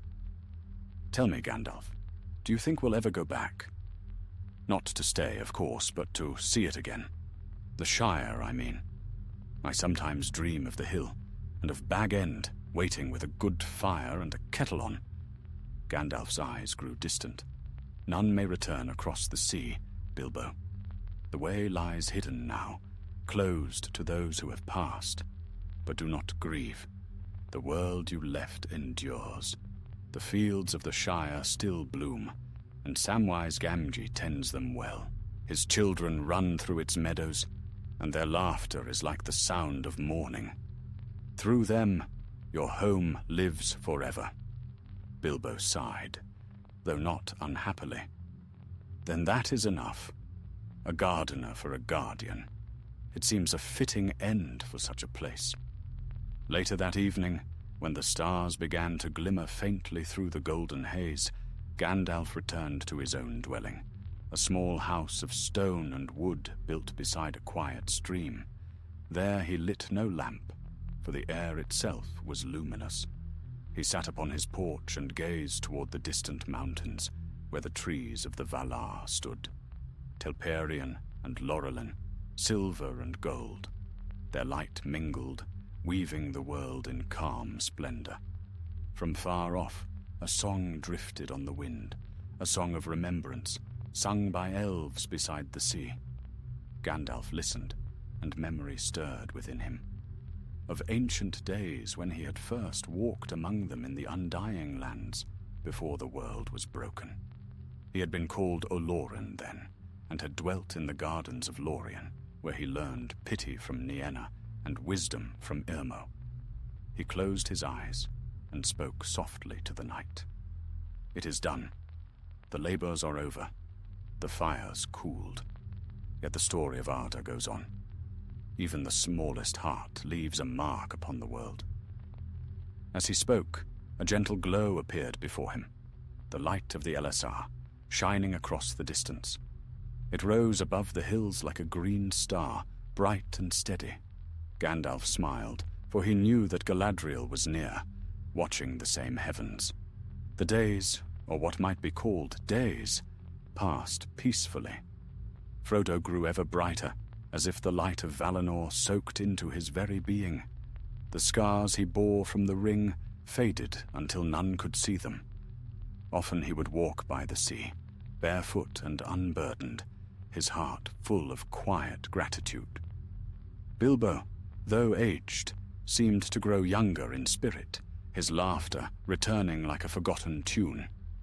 He spent his hours writing in a great red book, filling it with tales of all that had come before. Gandalf sometimes sat beside him, offering a word or memory to aid his work. "Do you think anyone will ever read it?" Bilbo asked one afternoon. Gandalf smiled. "Perhaps not as you imagine. But in Middle-earth, the winds remember stories, and the trees repeat them in their leaves. Every word you've written will find its echo somewhere." Bilbo nodded contentedly. "Then I'll make sure to end it well. A good story must have a proper ending." Gandalf looked toward the sea. "All stories end, my friend. Yet in their ending, they become part of something greater." That night, when he returned once more to his quiet hill, Gandalf felt a stillness deep within him, a peace unlike any he had known. The labors of ages were behind him, and the promise he had made long ago beneath the golden boughs of Lothlorien had borne fruit beyond imagining. He lifted his gaze to the heavens, where the stars burned bright and clear, untroubled by shadow. And in that eternal light, he heard again the faint echo of the great music, the song that had once shaped the world, and now sang it toward its end. "The Elisar is whole," he murmured, "and the hearts of the weary are at rest. What more could be asked?" He leaned upon his staff, though he no longer needed it, and the wind carried his words softly over the meadows to where the hobbits slept, and the sea whispered its endless lullaby. Thus ended the long road of Gandalf the Grey, and though his name faded into legend, his promise endured in every dawn, the promise that light, once kindled, can never wholly die. In the realm of Valinor, where the light of the two trees mingled forever without dusk or dawn, Gandalf's days flowed like quiet streams. He wandered the fair meadows of Eldamar, listening to the distant music that drifted from unseen halls, and in those melodies he heard again the echo of the world's first song. Yet though his heart was filled with peace, there remained within him a gentle longing, a thought that turned ever toward the mortal lands he had left behind. Oft he walked upon the shores of the western sea, where white foam kissed the sand and seabirds wheeled in the golden air. There he would stand, leaning upon his staff, though he no longer needed its strength, and gaze eastward across the endless waters. Beyond that veil of mist, he would say softly, lies Middle-earth, the world that was, the world of struggle and hope. And in the sighing of the waves, he sometimes fancied he heard the voices of those still living, the laughter of the Shire, the song of Gondor, and the whisper of wind in the woods of Lorien, long faded now into legend. But Valinor was not a place for grief. Here, memory was not a wound, but a gift. Even longing was turned to light. The Elisar's renewed radiance still shone in the high halls of the Valar, and its green flame cast gentle reflections upon the land. Galadriel tended it with care, and under her watch the gardens of Yavanna flourished beyond measure. The grass was greener, the leaves brighter, and even the air seemed more alive. One afternoon, as Gandalf walked among those gardens, he found Frodo seated beside a clear pool, sketching upon a tablet of white wood. The hobbit looked up with a smile. "I'm trying to capture it," he said, "but I cannot. The light here won't stay still long enough for me to draw it. It keeps changing, like a living thing." "It is a living thing," Gandalf replied, lowering himself beside him. "The light of this land moves as the heart moves. It bends to joy, to thought, to song. It is the reflection of peace itself." Frodo nodded. "I feel it," he said. "The pain I once carried is gone, and yet I remember it, as if it were a story told long ago. Sometimes I think of Sam, and I wonder if he ever stands in his garden and looks at the stars, remembering me." "He does," said Gandalf gently, "and he will again. His path is not yet ended, but one day it shall lead here, as yours did. His heart will guide him when the time is right." Frodo smiled faintly. "Then I shall wait for him." Bilbo came strolling along the path just then, a wide-brimmed hat upon his head and a small book under his arm. "Waiting, are you? That's all very well, my lad, but you might as well wait in comfort. There's talk of a feast tonight, and I've heard the elves are baking something that tastes rather like honey cakes. You'd best come and see." Frodo laughed, and Gandalf's heart lifted at the sound. "Go on, Frodo," he said. "Even in the Undying Lands, a feast should never be refused." As they departed, Gandalf remained beside the pool, gazing into its depths. The water reflected the light of the trees, but within it he saw more than their golden shimmer. He saw again the long road that had brought him here, the fires of Mordor, the broken tower, the faces of those who had fought and fallen. Yet now those memories bore no sorrow, only gratitude. All things had their time, and all deeds their purpose. Later that evening, he joined the gathering in the great hall of Tirion, where the elves sang of ages past. Galadriel was there, her hair crowned with white blossoms, and beside her sat Elrond and Círdan, their faces serene. The light of the Elisar burned upon a high pedestal, filling the room with soft green radiance. It seemed to pulse in harmony with the music. Gandalf raised his cup, clear as crystal. "To the world that was," he said, "and to all who walked beneath its stars. May the light we bear here be the memory of their courage." The hall echoed with the sound of many voices, and their song rose high and fair, weaving through the air like silver threads. Even the sea seemed to pause and listen, and when the song ended, a stillness fell, a stillness full of peace, as though the world itself were holding its breath. In that silence, Gandalf felt the presence of something vast and kind. The thought of Ilúvatar, the one who had sung the world into being.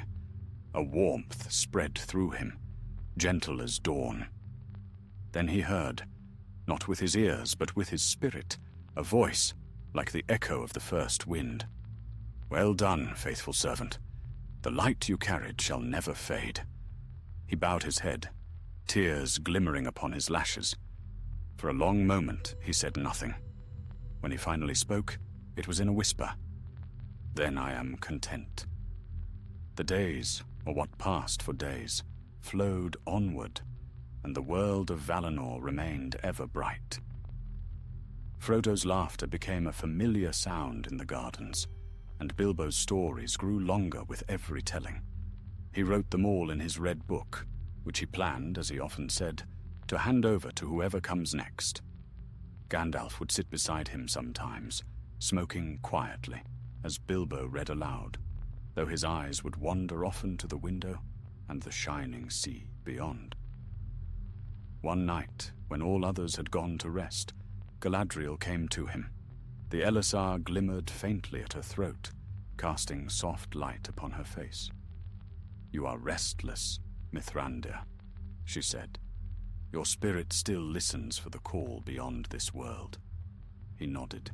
"The song still beckons, the great music continues, and my heart would follow it, if it be the will of the One." She laid a hand upon his arm. "Then go when you must. You have given all that was asked of you, and more. But remember this, your promise endures in every heart that cherishes the light. That is your legacy, and it shall never fade."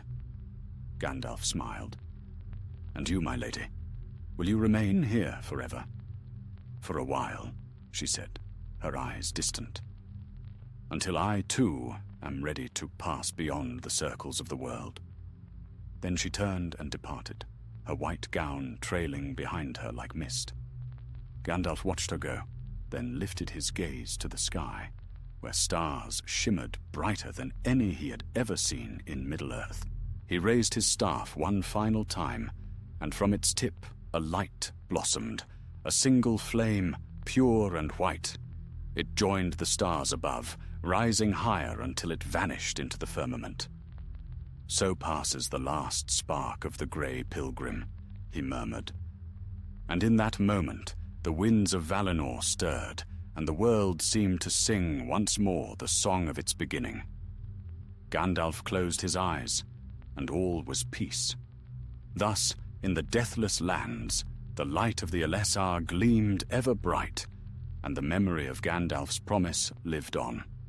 A reminder that even beyond the end of all things, hope abides, shining green and undying beneath the eternal sky. The light of Valinor was everlasting, but there came a time when even the bliss of the undying lands seemed to hush, as though awaiting some greater harmony to be played in the music of the world. It was in such a season of stillness that Gandalf withdrew from the shining cities and gardens of the west, journeying northward along the coasts where few others walked. The shores there were wide and white, and the sea stretched endless, gleaming like molten glass beneath the mingled lights of Telperion and Lorelin. He went alone, save for the seabirds that followed him, and his heart was light as the air upon the high mountains of the east. He walked not in haste, nor for any task, but for the joy of wandering once more beneath the open sky. His staff was plain now, no longer burning with white fire, but carved with runes of quiet remembrance, symbols of every road he had walked since the beginning of his days in Middle-earth. From time to time, he would meet other wayfarers, spirits of old friends, or the Maiar of the Valar, who greeted him with smiles that needed no words. Some called him Olorin again, though a few still said Mithrandir with affection, and he did not correct them. To him, all his names were threads of one song. Far inland, upon a hill overlooking the sea, stood a house of simple beauty, built from white stone and green wood, Its walls were open to the air, and the sound of the waves filled its halls. There Gandalf came one evening and rested. From its threshold, he could see far into the west, where the horizon shimmered with faint light that no eye of flesh could pierce. He knew that beyond that light lay something even Valinor could not contain, the true home of all spirits, the place from which the music had begun. It was said among the elves that Olorin often spoke with Manwë in those days, though none heard their words. Others whispered that he was preparing to depart again, not back to Middle-earth, but beyond the world itself, where only the Ainur might dwell in the thought of Ilúvatar. Yet before that parting came, he desired to see once more those friends who had shared his labors under the fading stars. And so it was that Frodo and Bilbo found him one morning upon the beach, his grey cloak cast aside, his hair bright as silver foam in the wind. Bilbo leaned upon Frodo's arm, for though his spirit was light, his body had grown thin with age, even in that deathless realm. "Gandalf," he called, his voice carried by the sea breeze. "We feared you had gone wandering off without telling anyone, as you always used to." Gandalf turned and laughed, the sound of it clear and warm. "Would I leave without saying farewell to the two most faithful travelers ever to cross the sea?" "Never." Frodo smiled as they drew near. "You look younger than I remember," he said. "Perhaps," the wizard answered. "But that is not youth, you see. It is rest. The fire burns still, yet it no longer consumes." They sat together upon the sand, watching the waves roll endlessly in. "Bilbo," Gandalf said softly, "the time draws near when you shall sail again, but this time not upon the waters of Arda." The old hobbit nodded calmly. "I've felt it for some while," he admitted. "It's not so bad a thing, you know. A hobbit can't sit still forever. Even here, there's another adventure waiting, and I should hate to be late for it." Frodo clasped his uncle's hand, his eyes bright, though no tears fell. "I will miss you, uncle. But I think I understand. All journeys must go forward." Bilbo smiled faintly. "I'll see you again, lad, though perhaps not where you expect." Then, turning to Gandalf, he added, "And you, old friend, don't let the world grow too quiet without a good tale or two. Someone has to keep the stories alive." "I will," Gandalf promised, "and you shall be part of everyone." When the evening came, a small boat of white crystal was brought to the shore. Its sail gleamed faintly with its own light. Bilbo embraced Frodo one last time, then stepped aboard without fear. As the boat slipped from the strand, Gandalf raised his hand in blessing, and a soft wind carried the vessel out into the silver vastness. The light upon the horizon deepened as it passed beyond sight. Frodo stood for a long time in silence. "Do you think he will find peace?" he asked at last. Gandalf laid a hand upon his shoulder. "He has found it already. That was peace you saw in his eyes. Beyond the circles of the world lies healing for all weary hearts." After that night, Frodo often came to Gandalf's house by the sea. Together they spoke of the past, not in sorrow, but in remembrance. Sometimes they would walk along the high cliffs, and Frodo would listen as Gandalf told him of the making of the world. How the Valar had sung the mountains into being, and how Ilúvatar's thought had kindled the stars. In those tales, Frodo felt he heard the rhythm of creation itself, the same song that had carried him through darkness long ago. One twilight, when the air was full of gold and silver mist, Gandalf led Frodo to the summit of the hill. There stood a single tree, tall and white, its leaves shimmering like glass. At its roots, a clear spring flowed, running down toward the sea. "This tree," Gandalf said, "was planted from a seed of Galadriel, the first reflection of the trees of light. It stands here as memory and promise. Sit beside it with me, Frodo, and listen." The hobbit obeyed, and for a while they were silent. Then a low sound came upon the air, so faint it might have been mistaken for the wind. It was the music, subtle, deep, and vast beyond thought. "Do you hear it?" Gandalf whispered. "The world still sings. Every note of sorrow, every act of courage, nothing is lost. The music gathers it all and turns it to harmony." Frodo's eyes filled with wonder. "Then there was never truly an ending." "No," said Gandalf. "There are no endings, only changes of key." They remained there until the light deepened and the stars awoke. At last, Frodo spoke again. "Will you go soon?" "Yes," Gandalf answered. "When the time is right. My work here is finished. But I will not go in sadness, for the world I leave behind is whole again, and you, dear Frodo, are part of that wholeness." The hobbit smiled, though his heart ached. "Then I will stay and remember." Gandalf rose, and his cloak shone faintly with silver threads. Remember and rejoice. That was always the purpose. He looked once more toward the horizon, where the sea met the sky, and his face was serene. "When I go," he said softly, "it will be not away, but onward, toward the last verse of the great song." And the wind, as if in answer, lifted his hair and carried his words out across the waves, where they mingled with the eternal sound of the sea, a whisper of promise, a melody of unending light. So the years, uncounted and undying, flowed gently over Valinor. The Elisar still shone in its high chamber, and the hearts of all who looked upon it remembered the courage of those who had borne the weight of the world. And though Gandalf's house upon the hill one day stood empty, his laughter was said to echo still among the white shores, mingling with the music of the tides. Thus ended the long watch of Mithrandir in the undying lands.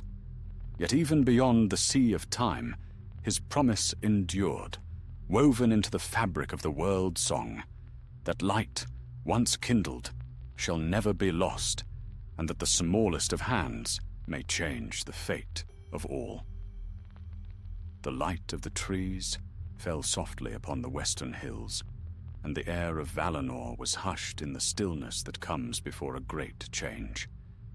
It was a silence, not of sorrow, but of reverence, as though all creation held its breath for the turning of an age.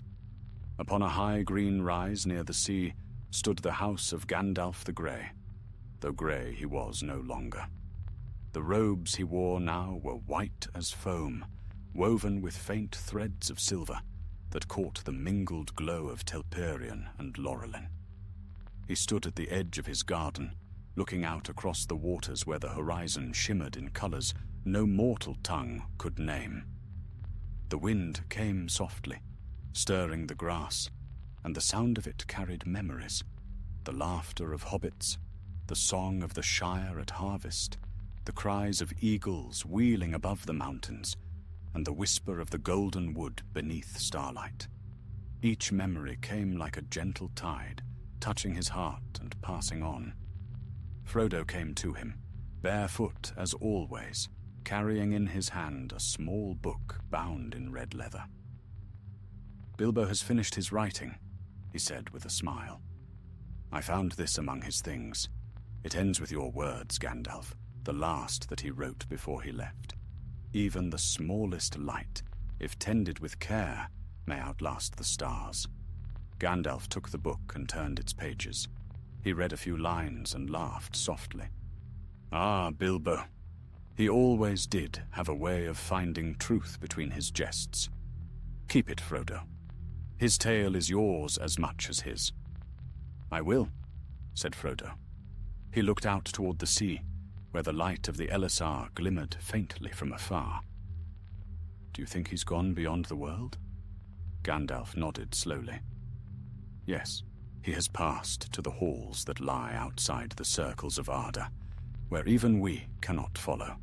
But do not grieve. There, all weariness is healed, and every story finds its rest."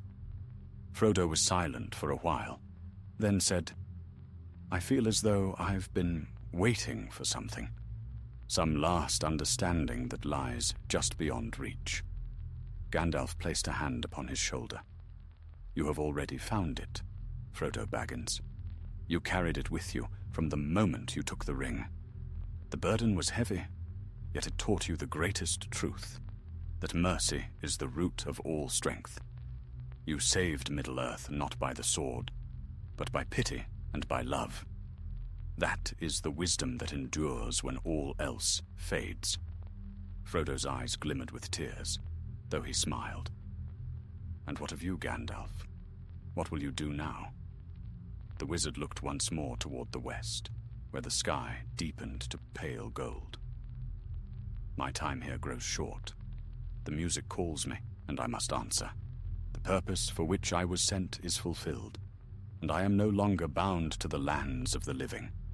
Frodo's heart stirred with both sorrow and awe. "Will you go tonight?" "Not tonight," Gandalf said, "but soon." The next day dawned without dawn, for in Valinor light changed not with the hours, but with the moods of the world. Gandalf walked once more through the gardens of Yavanna, where the air shimmered with green radiance. Flowers bowed as he passed, and trees whispered softly, as if they too knew that one of great heart was preparing to depart. He came at last to the courts of the Valar, where Galadriel stood beside the restored Elessar. Its light shone upon her, making her seem once more as she had been in the earliest days, a queen of the morning. She greeted Gandalf with a smile that held both joy and farewell. "You are leaving," she said, and it was not a question. "Yes," Gandalf replied. "The song calls me home." She lifted the Elessar and held it between them. "Then take this light with you in spirit. Its fire was born of Middle-earth, and its healing drawn from your hands. You brought it forth twice, from the ruins of the shadow and from the brink of despair. Through you, its promise was kept." He bowed deeply. "And through you, its beauty endures. Guard it well until the end of days." Galadriel placed her hand over her heart. "Go in peace, Olorin, wisest of the Maiar. The world you leave behind is brighter for your passing through it." Gandalf inclined his head and turned away, his heart full yet unburdened. As he walked through the streets of Tirion, the elves paused and bowed, though none spoke, for they knew that this was his final road. Even the sea seemed to hush as he approached its edge. There, upon the shore, Frodo awaited him. The hobbit's face was calm, though sorrow touched his smile. "I knew I would find you here," he said. "You never did like long goodbyes." Gandalf laughed quietly. "Nor you, my dear Frodo. But you shall not be alone. The west is wide, and peace will not forsake you." They stood together, looking out over the waters.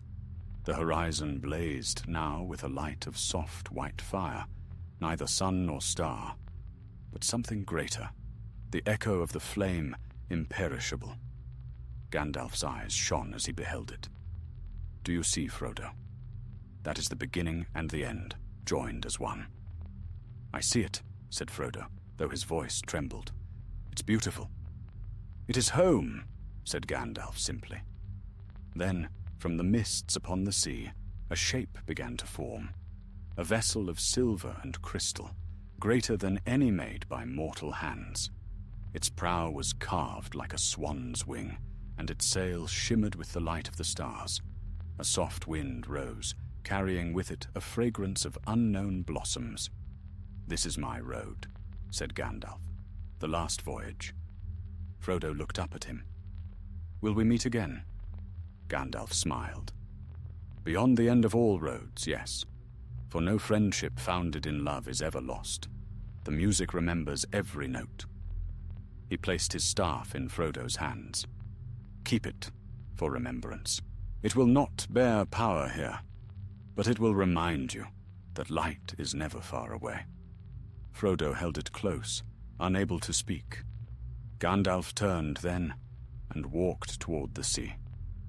The waves parted softly before his feet, and the ship came to meet him. As he stepped aboard, the sails filled with unseen wind, and the vessel began to glide westward. Frodo watched until it became no more than a glimmer upon the horizon. Then, for a moment, the light upon the sea flared bright and clear, as though a star had been born anew. The breeze carried a single voice across the waters, gentle, filled with joy. Namaria, Melon Nin, until the song is sung anew. And then the light faded, and the sea lay still.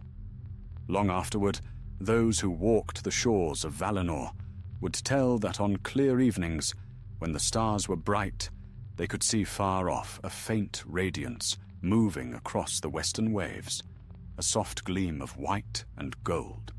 They said it was the echo of Gandalf's ship, sailing forever toward the heart of the flame imperishable, bearing the last promise of Middle-earth to its rest. Thus ended the long journey of Gandalf the Grey, who was a Lorin before the making of the world, and who bore the fire of hope through the darkest age of men. His promise to Galadriel was fulfilled, his task complete, and his spirit returned to the source of all light.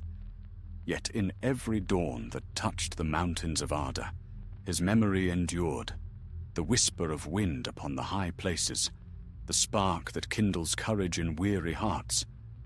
For though the world changes, and ages fade like mist upon the sea, still the light remains. And somewhere beyond the circles of time, the grey pilgrim walks beneath the stars, his heart forever bound to the lands he loved. The sea was calm beneath the timeless sky, its surface like polished glass, reflecting the mingled light of silver and gold. In that hallowed stillness, the ship that bore Gandalf the White glided westward into the eternal mists. Yet this was no voyage of farewell, but of fulfillment, for he was going not into shadow, but into a greater light. The wind that filled the sails was gentle, carrying with it the faint music of the Valar, and the waters beneath shimmered as though they themselves rejoiced. He stood upon the prow, his staff no longer needed for strength, but held as a symbol of all that had been.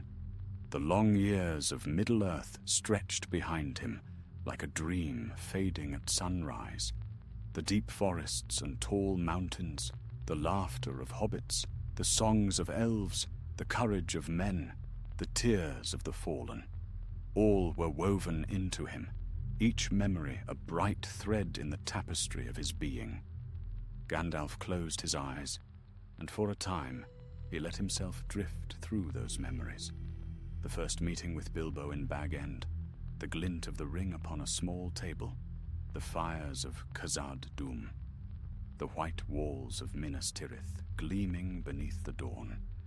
He heard again the cries of battle, the thunder of hooves upon Pelennor fields, the crack of Shadowfax's gallop echoing through the plains, and through it all ran one unbroken song, the music of courage, of mercy, of love unlooked for.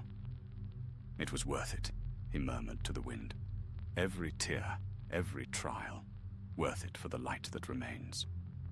The ship sailed on, and the world behind him grew dim. Ahead lay a radiance that deepened with every passing moment, not blinding, but soft, like the light within a living heart. The air grew warmer, filled with a fragrance older than any flower of Arda. He knew he was drawing near to the halls beyond, where the thought of Ilúvatar was made visible, where no grief could enter. Yet even now, his heart reached back, not in longing, but in love.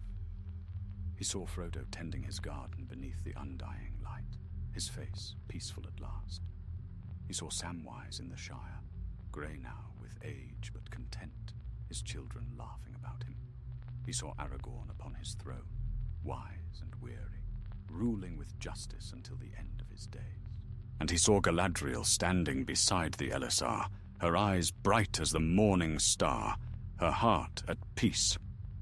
All these he blessed in silence. At last the ship passed beyond the sight of any shore. The mists parted, revealing a vastness more glorious than words could tell. Mountains of white crystal rose upon the horizon, and their peaks caught the eternal light, casting rainbows upon the air. Rivers of gold flowed down their sides, joining in the plains below, where fields of living green stretched beyond measure. And upon those plains shone the towers of Valinor, the home of the Valar, and of all who had kept faith through the long ages. But the ship didn't turn towards them. Instead, it glided farther west, toward a place no elf or mortal had seen since the beginning, the true west, where the circles of the world ended. The air grew very still, and the sound of the sea changed to a low, resonant hum, the pulse of creation itself. Then, from the horizon, a light arose that was not of the trees, nor of any star. It was white beyond whiteness, the flame imperishable, the thought of the One, source of all that was and would ever be. It was neither near nor far, yet it filled every space, every breath, every heartbeat. Gandalf bowed his head. At last, he whispered, the beginning and the end. The ship slowed, and a voice spoke, not in words, but in pure harmony. Olorin, it said, and the sound was like every joy ever known. Faithful servant, bearer of the secret fire, thou hast fulfilled thy charge. The music is richer for thy part in it. Rest now, and be at peace. Gandalf's heart overflowed. He fell to his knees upon the deck, tears bright upon his face, though they were not tears of grief. My lord, he said, I have seen both darkness and light, and both were needful to the making of the world. I return what was given to me, the flame I have borne since the first dawn.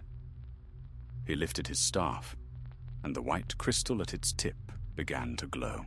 The light spread from it in waves, merging with the radiance of the flame imperishable.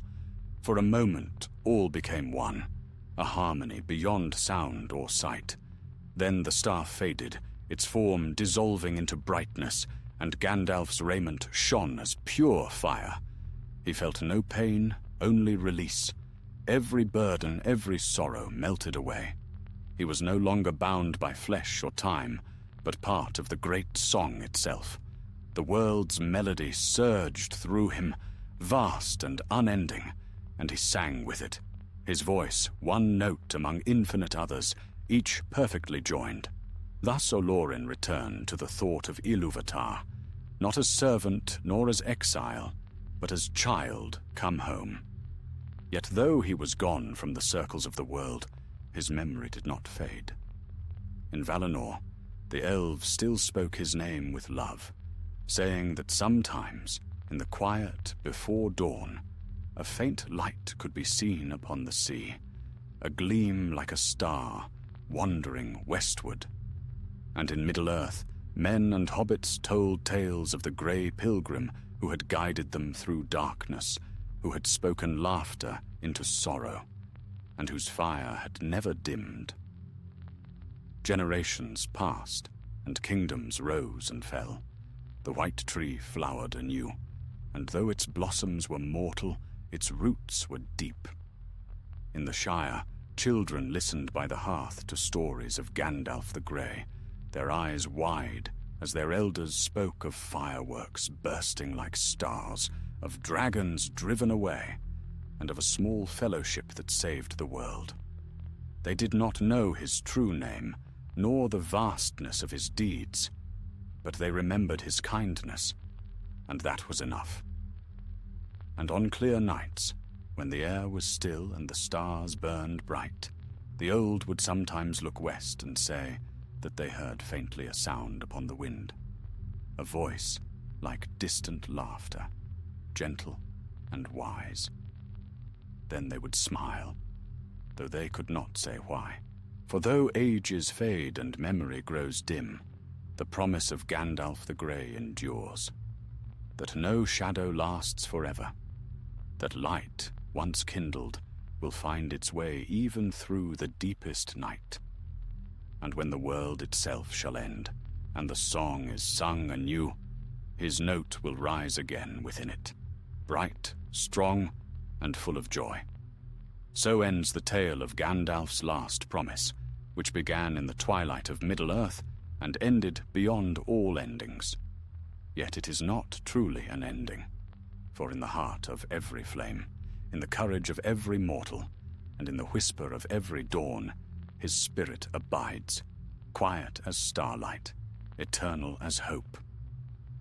The ages turned like pages in a book long set aside, but never forgotten. Time flowed differently in the undying lands, for there was neither decay nor haste. Yet even in that realm beyond the world's sorrow, memory held its gentle power. The deeds of Middle-earth were not lost. They lived in song, in the whisper of waves against the western shores, and in the light of the Elessar, which still burned with unwithering green fire in the high halls of Valinor. Frodo dwelt by the sea, near the place where Gandalf had departed. The hobbit's house stood upon a slope of wildflowers that looked down upon the endless water. In the quiet evenings, when the wind was soft and the stars shone like diamonds upon the waves, he would sit outside his door with Bilbo's red book upon his knee. Often he would read aloud to himself, his voice mingling with the murmur of the tide. The stories were like old friends, each word a reminder of the journey that had shaped him, the long road from the Shire to the fire and beyond. Sometimes he would close the book and simply listen. The sea spoke in many voices, now the rush of wind through reeds, now the faint echo of laughter.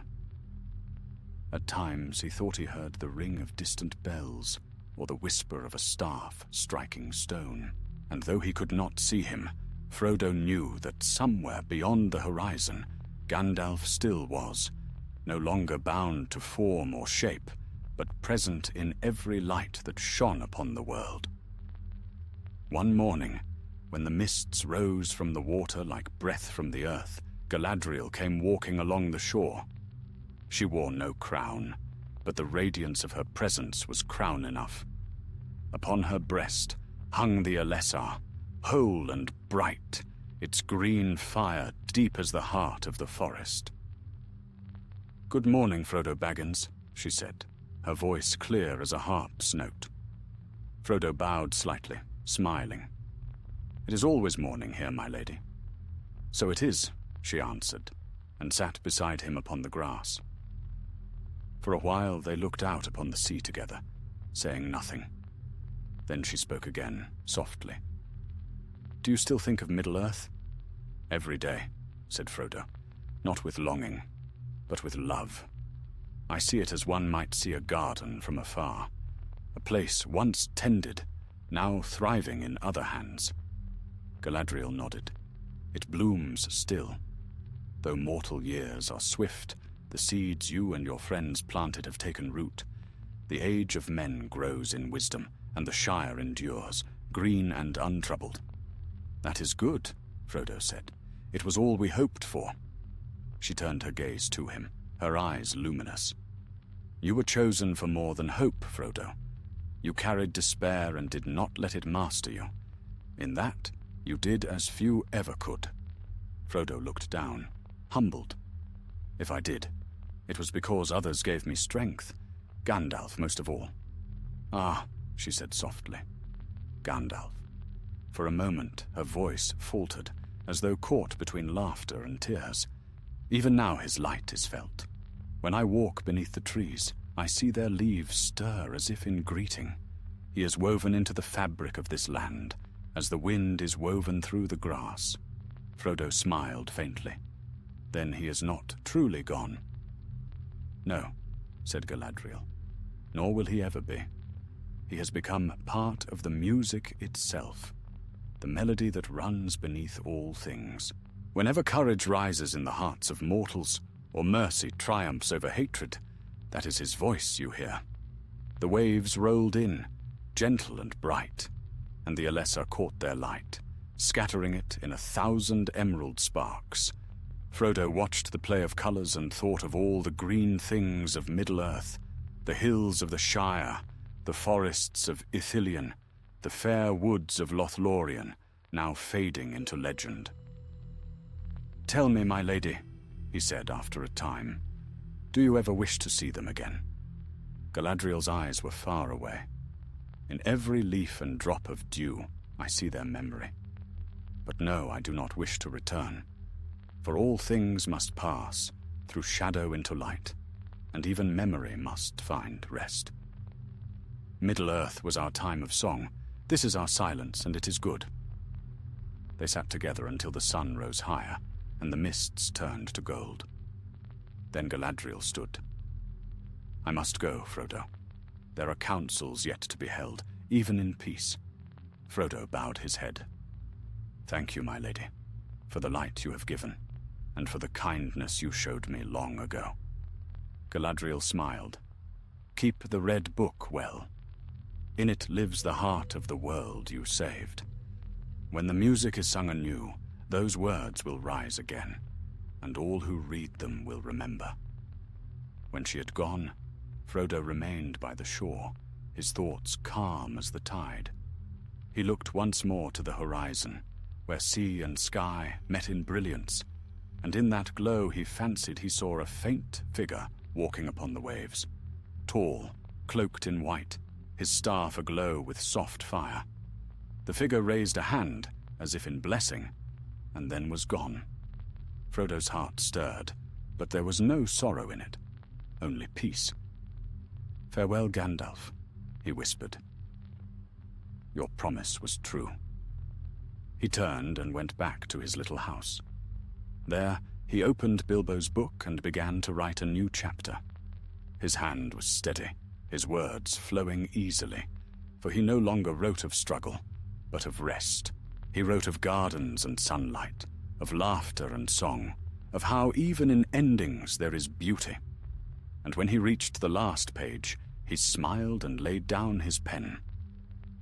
That night, as he slept, a dream came to him, a dream of the Shire, bright and green under a summer sky. Children ran across the fields, their voices echoing through the air. In the distance, he saw Samwise standing by the party tree, waving to him with a smile. Then a white light filled the dream, and Frodo knew that the music of the world was still playing, and that every note, every life, was part of it. When the morning came, the sea was calm and the air still. The red book lay open upon the table, a quill resting beside it. Frodo was gone from his house, though no door had opened and no footprints marked the sand. Only the waves moved, whispering softly against the shore. Those who walked that coast in later ages told that sometimes, when the wind was right, they heard the faint sound of a hobbit's laughter mingling with the cry of the gulls, and the sea shone a little brighter for it. Thus the circle was complete, the promise that Gandalf had made in the fading twilight of Middle-earth had carried beyond time itself. Light endured, hope was rekindled, and even in the deathless lands, the hearts of those who had once been mortal beat in harmony with the everlasting song. And so the tale ends, not in darkness, but in dawn, beneath a sky that knows no shadow. The Elisar still gleamed upon Galadriel's breast, its light mingled with the glow of the trees, a beacon for all that would ever be. And though ages would pass, and the world itself change shape, one truth remained, that love, once given, cannot die. In every leaf, in every flame, in every heart that dares to hope, the spirit of Gandalf the Grey abides.